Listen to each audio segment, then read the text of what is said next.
오늘 말씀은 창세기 4장 1절에서 15절까지 말씀입니다. 너는 죄를 다스릴지니라 라는 제목으로 함께 나누겠습니다. 이제 아담과 하와가 죄로 말미암아 동산에서 쫓겨나서 이 외부에서 살게 되는데, 거기서 이제 아들을 낳게 됩니다. 이 가인과 아벨을 낳았는데, 이 가인과 아벨 사이에서 또 일이 생깁니다. 그게 무엇이냐면 1절 말씀부터 보면, 아담이 그의 아내 하와와 동침하매 하와가 임신하여 가인을 낳고 이르되 내가 여호와로 말미암아 득남하였다 하니라. 그가 또 가인의 아우 아벨을 낳았는데 아벨은 양치는 자였고 가인은 농사하는 자였더라. 이렇게 두 아들을 낳고 두 아들은 서로 다른 일을 하였습니다. 세월이 지난 후에 가인은 땅의 소산으로 제물을 삼아 여호와께 드렸고, 아벨은 자기도 양의 첫 새끼와 그 기름으로 드렸더니 여호와께서 아벨과 그의 제물은 받으셨으냐 가인과 그의 제물은 받지 아니하신지라. 가인이 몹시 분하여 안색이 변하니. 이것이 바로 두 번째 하와와 아담이 지었던 죄가 자녀들을 통하여서 드러나는 장면입니다. 죄가 드러나는 장면이 무엇이었냐면, 가인이 하나님 앞에 농사 지은 걸로 제사를 드렸고, 아벨이 자기가 치던 양의 첫 새끼를 가지고서는 하나님 앞에 제물을 드렸습니다. 그런데 그 상황에서 하나님이 가인 것은 기뻐하지 않으셨고 아벨 것은 기뻐하셨어요. 거기에 첫 새끼이기 때문에 기뻐하셨고 이게 아니라, 하나님께서는 그 중심 가운데 하나님이 그들의 마음을 아셨고 하나님은 그것을 받으실 때에 아벨의 것을 더 기뻐하셨던 것입니다. 그런데 그것을 가지고 가인은 어떻게 하고 있습니까? 몹시 분하여 안색이 변했다라고 나와 있습니다. 결국 가인은 문제를 어디서 찾은 거예요? 문제를 동생에게서 찾은 것입니다. 하나님에게서 찾은 거예요. 자기가 드린 모든 것을 통해서 하나님이 받지 않으시면은 그럼 문제를 어디서 찾아야 됩니까? 자기 안에서 찾아야 될 거 아니에요. 내가 무엇이 잘못됐었나? 내가 이 마음에 진실함이 없었는가? 아니면 무언가 나한테 어떤 문제가 있었는가를 돌아보아야 되는데, 안색이 변했다라는 것은 무엇이냐면, 그냥 안색이 변한 건 당황한 것이지만 분하여 안색이 변했다는 것은 그 문제를 어디서 찾고 있다는 말이냐면 하나님에게서, 그리고 또 동생에게서 찾고 있다는 것입니다.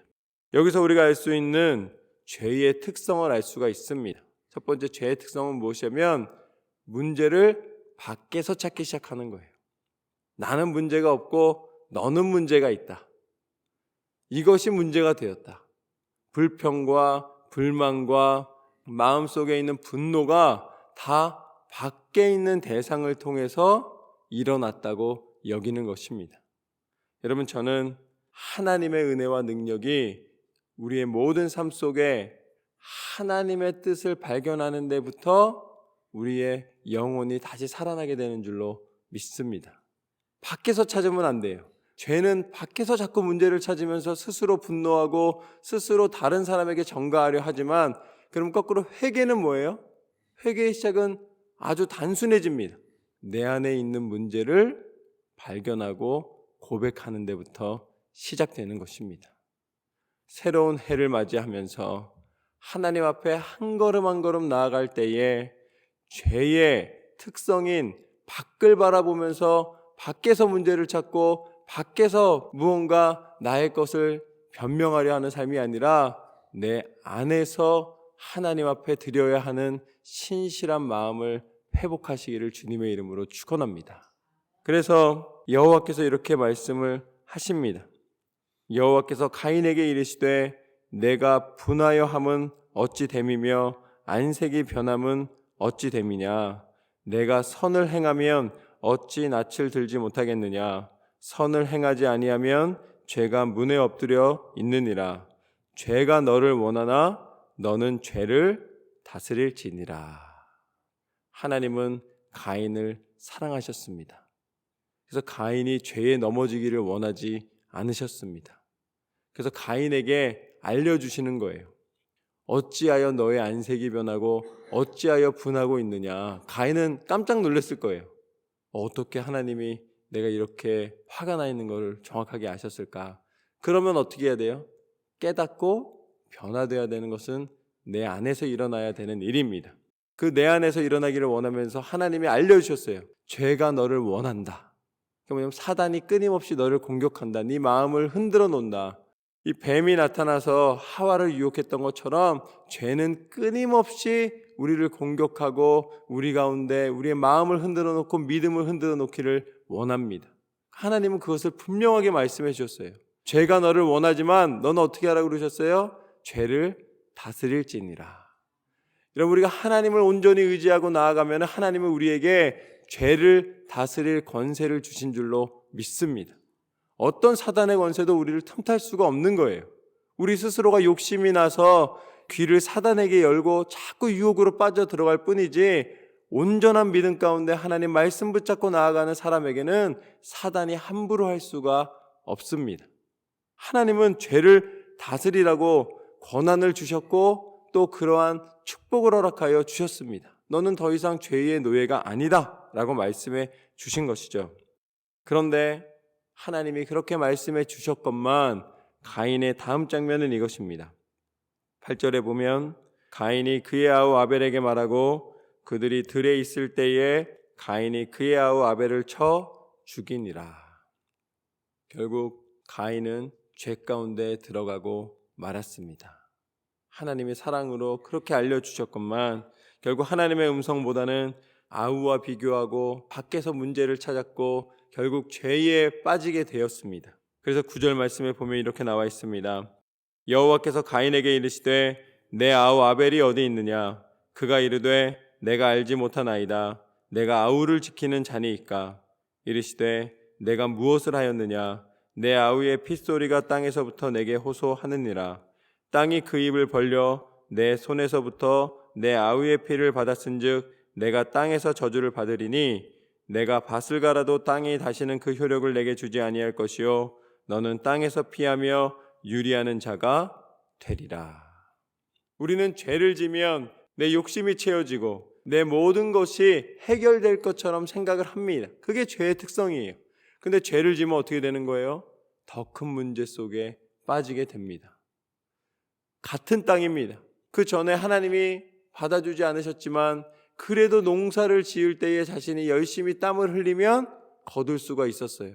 그러면 이제 그 죄를 깨닫고 내가 더 열심히 해서 하나님이 기뻐하실 때까지 이 농사 지은 것을 가지고 하나님 앞에 예배하리라, 하나님 앞에 온전히 드리리라 마음 먹은 것이 아니라 오히려 아우를 죽임으로써 비교 대상이 없어지면 내 것이 하나님 앞에 드려질 것이라는 어리석은 생각을 하게 된 것입니다. 그리고 또 그 안에 분노를 참지 못했던 것입니다. 우리가 죄 속에 있으면 아무리 선한 것을 기대해도 나에게 주어지지가 않습니다. 그 이유는 너무 분명해요. 만물의 주인이 하나님이시기 때문입니다.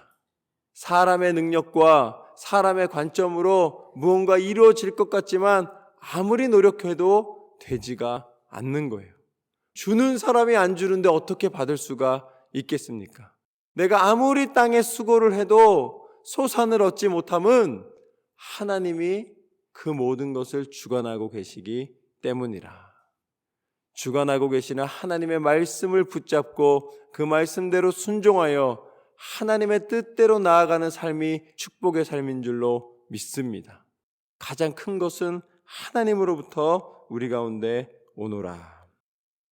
그때 가인이 하나님 앞에 이렇게 호소합니다. 가인이 여호와께 아뢰되 내 죄벌이 지기가 너무 무거우니이다.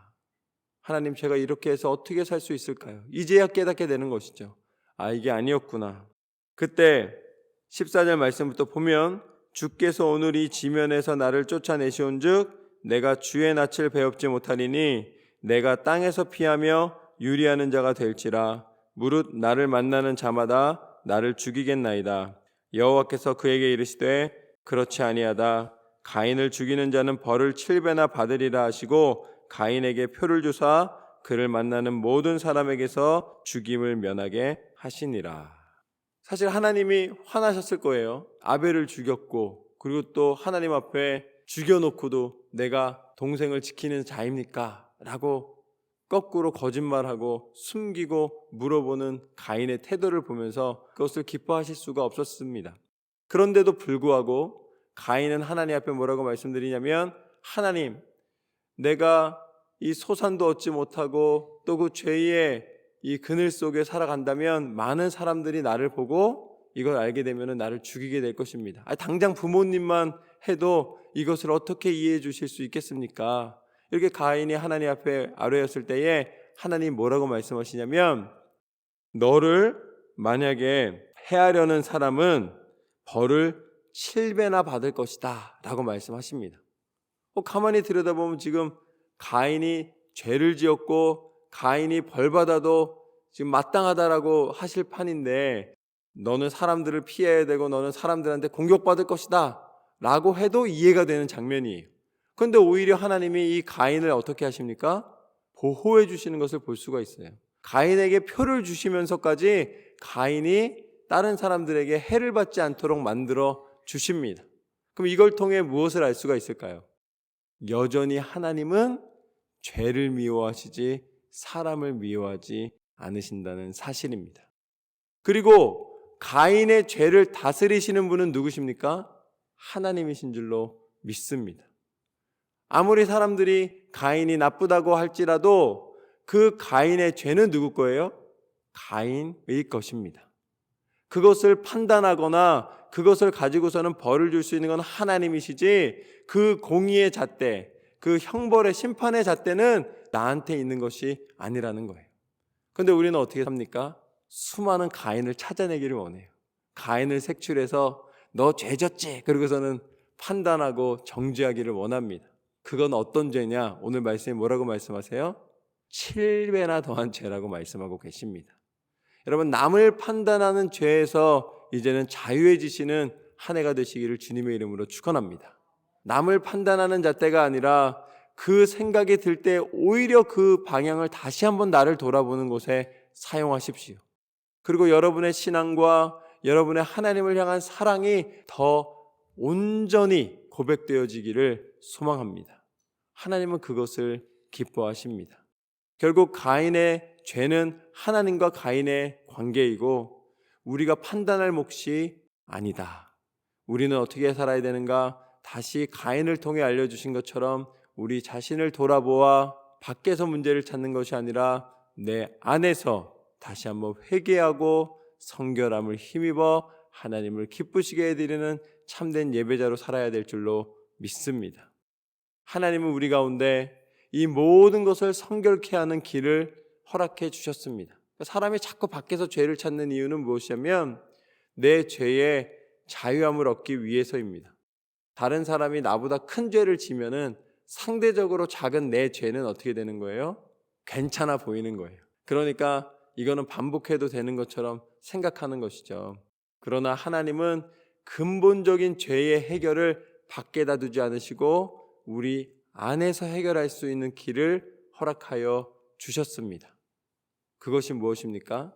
예수 그리스도의 십자가의 능력인 줄로 믿습니다. 사실은 가인 때나 아벨 때보다 우리가 더 축복받은 사람입니다. 왜냐하면 하나님이 율법이나 아니면 하나님의 음성 가운데 피하라라고만 말씀하지 않으시고 당신이 친히 오셔서 이 모든 죄의 문제를 해결해 주셨기 때문입니다. 예수님께서 이 땅 가운데 오셔서 물과 피를 다 쏟으시면서까지 그 십자가 위에서 마지막 그 고통 속에서 하나님의 부르심을 받기까지 끝까지 우리를 위하여 참아내시고 우리를 사랑하신 그 사랑을 나타내셨기 때문에 우리에게는 예수님의 이름을 고백함으로 말미암아 그 모든 죄에서 자유함을 얻고 하나님의 은혜 가운데 다시 회복의 역사를 허락받은 줄로 믿습니다. 우리가 회개할 때에 예수님의 이름으로 회개하면 그 보혈의 능력으로 우리를 씻어주시고 부활과 생명을 통하여 하나님의 나라에 이르게 하시는 축복을 허락하여 주신 줄로 믿습니다. 오늘 말씀을 다시 한번 기억하면서 하나님, 이제는 우리가 죄의 문제에 대하여 철저히 회개하고 내 안에 말씀 붙잡고 하나님이 원하시는 길을 분별하여 순종하겠나이다. 이 결단이 삶의 모습이 되는 축복의 한 해가 되시기를 주님의 이름으로 축원합니다.